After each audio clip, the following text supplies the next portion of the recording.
Siguraduhin mo lang na hindi ka nakita ni Ma'am Olive. Dahil kung hindi, patay ka. Emma, huwag mo na ulitin yun, ha? Ay, mabuti nga nangyari yun. Anong mabuti ka dyan? Talaga naghahanap ka ng trouble? Kung hindi po nangyari yun, hindi ko malalaman yung narinig yung chismis na hindi lisensyadong doktor si Ma'am Olive. O, kanino mo naman nalaman yun? Nabasa namin sa isang post sa internet. Hindi siya lisensyadong doktor. Hindi siya nakapagtapos ng pagdodoktor niya. Alam mo, mapapahamak tayo dyan sa akusasyon mong yan. Kahit na totoo yun, huwag na huwag ka makikialam. Eh, siya po yung tumatay yung doktor ni Mookie. Malay mo, pinagpatuloy niya yung pagdodoktor niya. Oo nga, Emma. Malay mo naman nakapagtapos talaga si Ma'am Olive.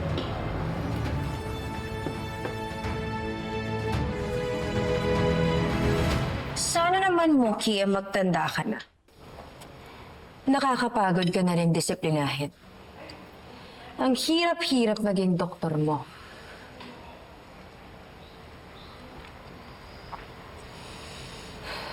Baka naman po kaya talaga kayo nahihirapan. Kasi hindi naman po talaga kayo doktor. What did you say?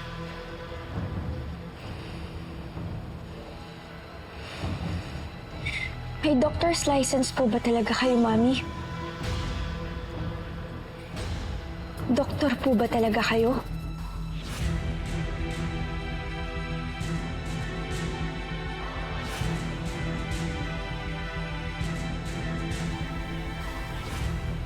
Tinatanong mo ko kung meron akong lisensya?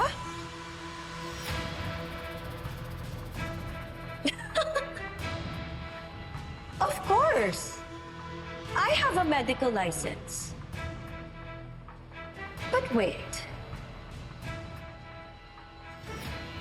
Bakit bigla mong natanong yan? May iba bang nagsabi sa'yo? Wala po. Flora, ikaw ba? Ay, ma'am. Naku, hindi ho ako, ma'am. Hindi po ako yung nagsabi na wala kayong license. Sabi ko pa nga po kay Mookie na the best doctor po kayo. So, kung hindi ikaw, sino?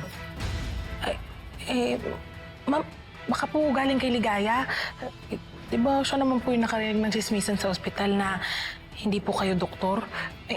Pati nga po si Emma, alam po eh. So, si Emma ang nagsabi kay Mookie? Ay, ma'am, hindi ko lang po sigurado, ma'am. Hindi ko po alam. Kaya sa susunod, Mookie, huwag kang basta-bastang naniniwala sa mga sabi-sabi lang. Lalo na kung galing sa mga taong ginagawang main course ang chismisan. Opo, Mami. Are you done eating?